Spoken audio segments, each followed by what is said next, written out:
네, 국민의당과 바른정당이 통합추진협의체를 신당추진위원회로 확대 개편을 하고 이 당헌당규 제정 절차에 돌입을 했다고 합니다.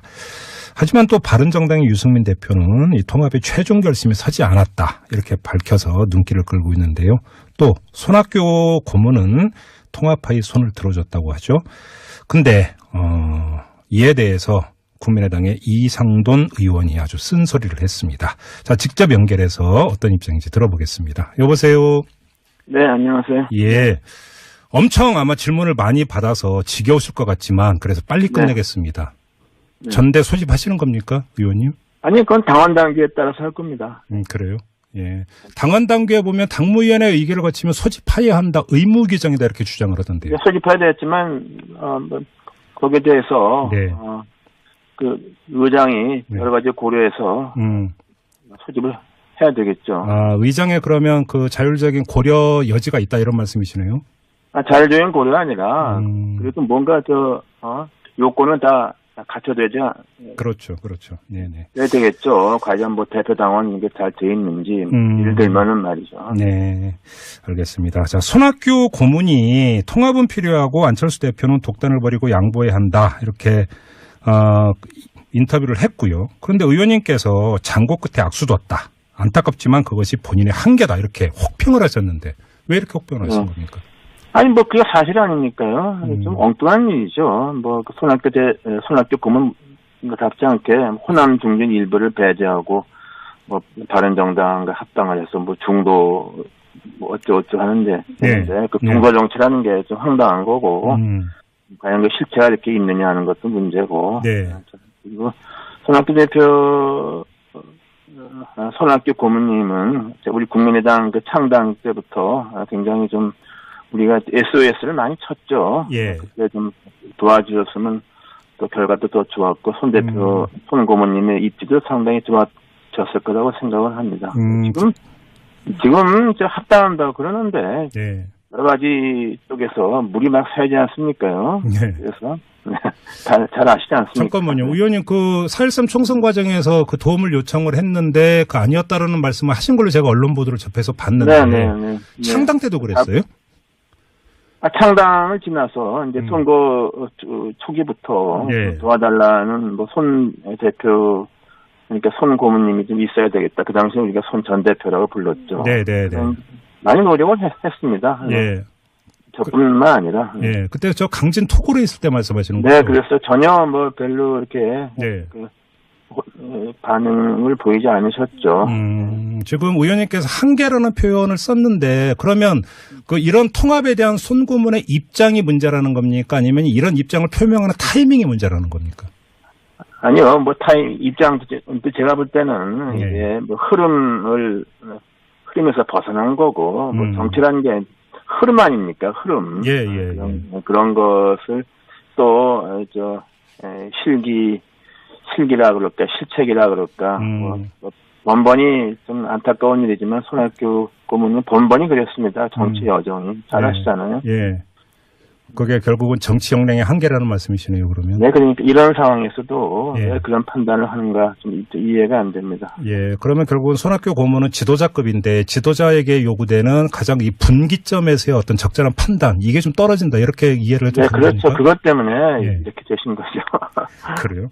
저는 그렇게 봅니다. 손학규 고문께서 들으시면 언짢아하실 말씀일 것 같은데요. 기분 안 좋을 것 같아요. 본인도 뭐 부정하기가 그래요? 어렵다고 봅니다. 예. 제가 뭐 손 대표, 손 고문님은 제가 뭐 참 안타깝게 생각하는 사람으로서. 네.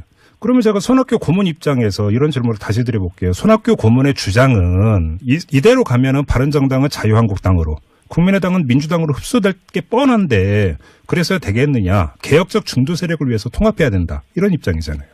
근데 저는 개혁적 중도라는 게 허상이고요. 그리고 이제 바른정당은 예. 사실상 실패한 실험이죠. 예. 그리고 바른정당이 이렇게 된 데는 유승민 대표의 책임이 제일 크죠.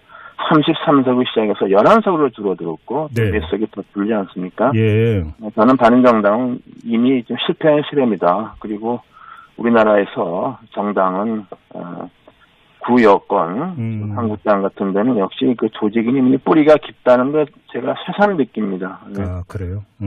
그러면 잠깐만요. 그 바른정당이 33석에서 시작해서 지금 이렇게까지 줄어든 게 유승민 대표의 리더십의 부족. 원인은 여기서 찾는 겁니까, 의원님? 네, 그 부분이 있죠. 유승민 대표는 예. 공부도 많이 하고 자기 철학이 있고 자기 예. 소신이 확실한 사람인데 네. 그것만 가지고 정치를 하는 게 아니고 특히 정당을 이끄는 건 아니지 않습니까? 예. 그거 볼 때 안타깝지만 역시 유승민 대표도 뭐 그런 부분이 좀 부족해서 리더십의 한계에 봉착했다고 저는. 그러면 리더십을 구성하는 요소가 여러 가지가 있을 수 있는데 가장 그러니까 결여되어 있다고 보시는 게 뭐예요?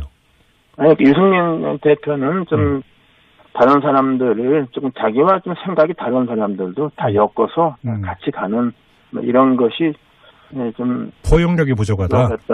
부족하다고 생각됩니다. 어떻게 보면 뭐 김무성 대표하고서는 전혀 반대 스타일이죠. 저는 그래서 김무성, 유승민 조가 서로 간의 결점을 좀 보완하면 성공할 수 있다고 생각했는데 그것도 실패하지 않았습니까? 그런데 지금 의원님 말씀을 듣니까 궁금해지는데, 자, 국민의당과 바른정당이 합당을 했다고 가정을 하고, 그러면 유승민 대표하고 안철수 대표가 이제 공존을 하게 되는데, 그럼 유승민, 안철수 케미도 안 될 것이다 이렇게 전망하시는 거예요? 저는 그것도 안 된다고 봅니다.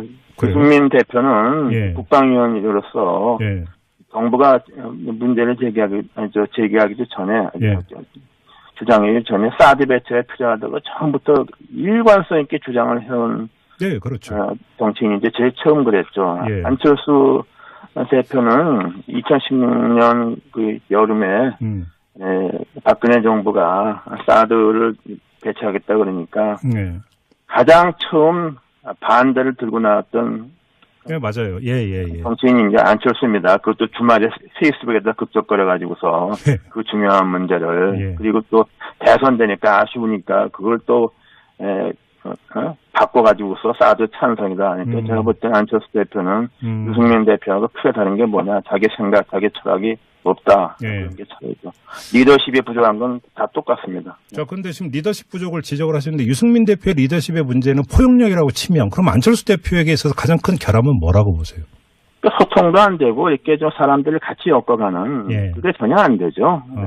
안철수 대표도 포용력이나 스킨십에 문제가 있다 이런 지적이시죠? 네, 그런 것이 기본적인 문제가 있고 더 큰 문제는 안철수 대표가 말하자면은 이게 정치인으로서 자기 철학, 자기 어떤 소신 이런 게 일관성 있는 어떤 그런 게 있느냐? 저는 그런 게 뭐 없다고 봅니다. 근데 그 지금 의원님의 지적대로는 포용력이 부족한 두 사람이 만나면 그럼 어떻게 되는 거예요, 그러면? 그러니까 알 수가 없는 거죠. 오히려 그 파열음이나 마찰음이 더 커질 거다 이렇게 전망하시는 거네요, 결국. 그건 모르겠어요. 그건 뭐 저는 그런 것이 현실화 될 거라고 보지 않기 때문에. 현실화 안 될 거라는 거 통합 말씀하시는 거예요? 네, 합당 자체가 어렵고 한다고 해도 그냥 주저앉지 않겠는가 봅니다. 주변에서는 그 안철수 대표가 그냥 그 강공으로 밀어붙여서 그 합당까지는 갈 거다 이렇게 전망하는 사람도 그렇게 전망하는 사람도 있고. 지금 이 말씀은 지금 합당이 무산이 된다면 그건 전당대회가 결정적 계기가 될 가능성이 높은데 제가 이렇게 지금 그 짐작을 해도 되는 겁니까, 의원님? 아니, 그건 아니죠. 그건 아니고. 그건 아니에요. 흐름이 아닙니까? 벌써 이게 바른정당이 와해돼가고 있지 않습니까? 뭐 내일 탈당한다는 그런 말씀하시는 거죠? 몇몇 의원이. 그렇죠. 김세현 의원하고 이학재 의원 같은 경우가 지금 바른정당 남아있는 의원 중에서 경쟁력이 제일 훌륭한 의원이죠. 그 다음번 총선에서 당선 가능성이 굉장히 높은 의원들 아닙니까?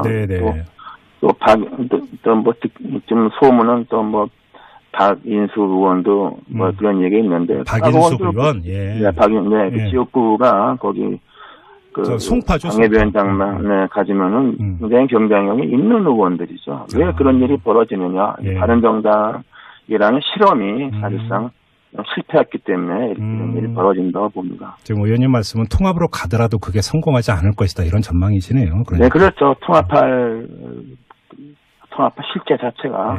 근데 이거저거 다 떠나서 아주 직설적으로 안철수 대표가 왜 이렇게 통합에 그러니까 이 몰입을 한다고 생각을 하세요? 그 주된 동기가 뭐라고 보세요, 의원님은? 그건 나도 모르겠어요. 조금 이해가 안 되는 거죠. 그래요? 네. 이게 뭐 외연 확장 이런 어떤 정치적 레토릭을 떠나서 진짜로 그러니까 그 추진하는 주된 이유가 뭘까? 지방선거에서 외연 확장이라 같으면은 예. 우리가 아무래도 우리가 그 80년 총선에 호남 기반 또 예. 수도권의 호남 유권자를 기반으로 해서 네. 거기다 안철수라는 새 정치 또 구여권에 신랑한 중도 보수 이렇게 엮어냈는데 예. 그걸 이어가지 못했지 않습니까? 예. 그리고 호남을 떠보보냐면 난 뭐가 되는지 모르겠어요. 난 그래서 도대체 이해가 안 됩니다. 알겠습니다. 마지막으로 이걸 안 여쭤볼 수 없는데 안철수 대표는 그 합의 이혼은 안 된다. 다시 말해서 비례대표 의원들 보내줄 수 없다고 딱 잘라 그 말을 했는데 의원님은 비례대표시잖아요. 어떻게 하실 거예요? 네. 그 탈당은 안 하죠. 안 하고 어떻게 하실 거예요? 그 다음에. 저는 개의치 않아요. 뭐 그건 뭐 의정활동 하는 것이고. 네. 네. 예를 들어 그러면 저는 합당이 뭐 된다 하더라도 그게 잘 굴러가지 않을 거라고 보기 때문에 개의치 않습니다. 네. 그러니까 이제 그 당적은 뭐 한다 하더라도 의정 활동은 다른 그 축으로 하겠다 이런 말씀이시네요. 다른 축이라도 의정 활동은 뭐 상임위 중심으로 제가 의원으로서 해왔던 하는 거고 별 개의치 않습니다. 네. 개의치 않는다. 뭐 합당이 된다 하더라도 통견한 정당이 뭐 저는 별 볼일 없다고 보기 때문에. 네. 알겠습니다. 그나저나 뭐 지금 통합파에서는 25일 전에 전당대회 연대 이런 일정표 얘기하던데 일정은 그대로 가는 겁니까? 저는 아는 바가 전혀 없습니다. 그거 아는 바 없으시고요. 알겠습니다. 자, 말씀 여기까지 드릴게요, 의원님. 고맙습니다. 네. 네. 네. 지금까지 국민의당의 이상돈 의원과 함께 했고요. 호남 중진 일부를 배제하고 뭐 바른정당과 합당을 해서 뭐 중도 뭐 어쩌고저쩌고 하는데 그 중도 정치라는 게 좀 황당한 거고 과연 그 실체가 이렇게 있느냐 하는 것도 문제고. 그리고 손학규 대표, 손학규 고문님은 우리 국민의당 그 창당 때부터 굉장히 좀 우리가 SOS를 많이 쳤죠. 그때 좀 도와주셨으면 또 결과도 더 좋았고 손 대표, 손 고문님의 입지도 상당히 좋아졌을 거라고 생각을 합니다. 지금 이제 합당한다고 그러는데. 여러 가지 쪽에서 물이 막 새지 않습니까요?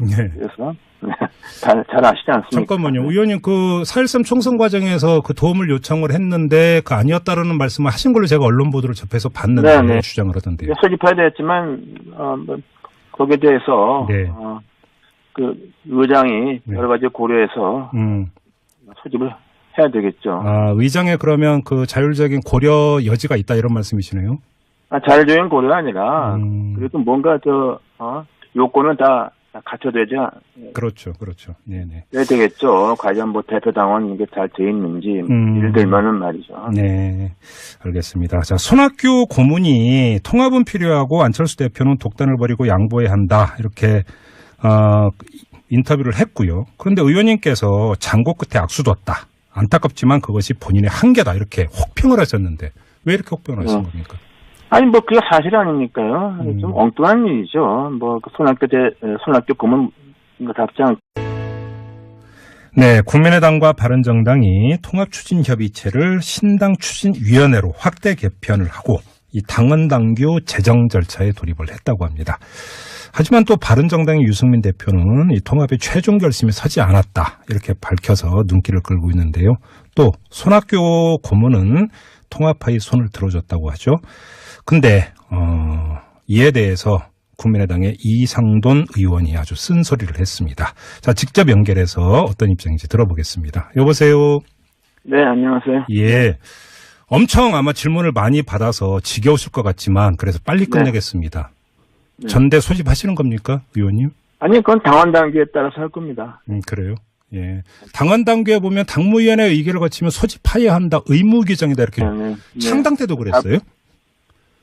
창당을 지나서 이제 선거 초기부터 도와달라는 뭐 손 대표 그러니까 손 고문님이 좀 있어야 되겠다. 그 당시에 우리가 손 전 대표라고 불렀죠. 많이 노력을 했습니다. 저뿐만 아니라. 그때 저 강진 토굴에 있을 때 말씀하시는 거죠? 네, 그래서 전혀 뭐 별로 이렇게 반응을 보이지 않으셨죠. 지금 의원님께서 한계라는 표현을 썼는데 그러면 그 이런 통합에 대한 손 고문의 입장이 문제라는 겁니까? 아니면 이런 입장을 표명하는 타이밍이 문제라는 겁니까? 아니요, 뭐 입장도 제가 볼 때는 이게 뭐 흐름에서 벗어난 거고 뭐 정치라는 게 흐름 아닙니까? 흐름. 예. 그런 것을 또 실기라 그럴까, 실책이라 그럴까. 뭐 번번이 좀 안타까운 일이지만 손학규 고문은 번번이 그랬습니다. 정치 여정이. 잘 아시잖아요. 예. 그게 결국은 정치 역량의 한계라는 말씀이시네요, 그러면. 네, 그러니까 이런 상황에서도 예. 왜 그런 판단을 하는가 좀 이해가 안 됩니다. 예. 그러면 결국은 손학규 고문은 지도자급인데 지도자에게 요구되는 가장 이 분기점에서의 어떤 적절한 판단, 이게 좀 떨어진다. 이렇게 이해를 해도 네, 됩니까? 그렇죠. 그것 때문에 예. 이렇게 되신 거죠. 그래요?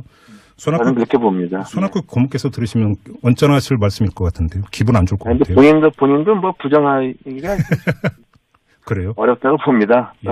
제가 뭐 손대표 송고모님은 제가 뭐 참 안타깝게 생각하는 사람으로서. 네. 그러면 제가 손학규 고문 입장에서 이런 질문을 다시 드려볼게요.